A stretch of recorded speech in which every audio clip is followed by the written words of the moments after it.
ती वेळ खर्च करण्यापेक्षा वाक्य घरी घेऊन जा बरं.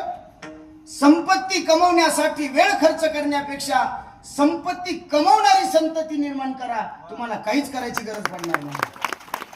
कारण पैसा कमवताना मुलावर संस्कार लावायला कुठेतरी आपण मागं पडतोय का याचं आत्मचिंतन करा. आणि आई पोरग जर हुशार असेल ना लक्ष द्या, जरा भोळा असेल तर लय लक्ष देऊ नका. कारण लय हुशार लवकर वाया जाते. लोक पेनाराला येडं म्हणतात, मला राग येतो. दारू पेणार येडं नाही, येडं कवाच पेत नाही. येडं कवाच पेत नाही. आम्ही येताना रस्ता चुकलो आणि एक पेनार वाटत भेटलो. मग मी त्याला काच खाली करून म्हटलं, दादा हे रस्ता कुठं जातोय?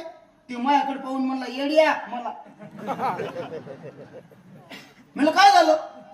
अरे म्हणला, येड्या हे रस्ता कुठं जात नाही, याच्याहून लोक जाते.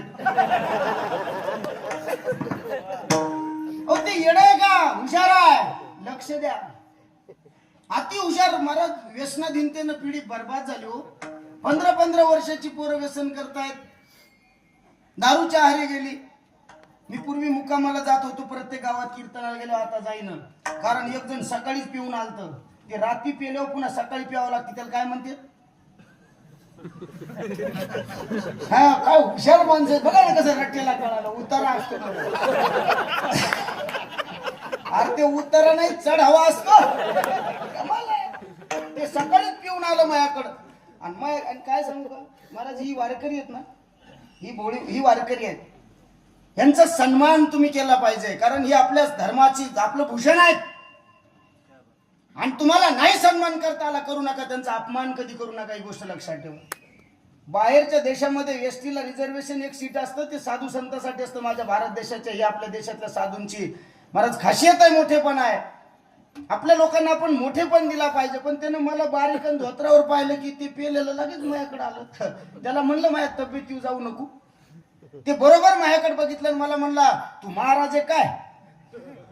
काय काय येतं तुला? म्हणलं बाप्पा माझ्या प्रश्नाचं उत्तर दे. मी पेनार काय विचारणार आहे? मी पेनारला येडं समजित होतो, पण पेनार येडं नाही. ते हिंदीत बोल लागला मला.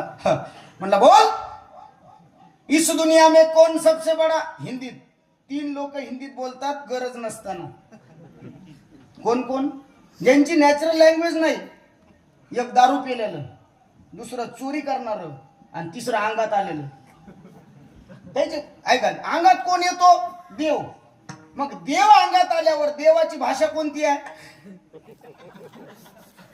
देवाची भाषा कोणती आहे? देव भाषा कोणती आहे?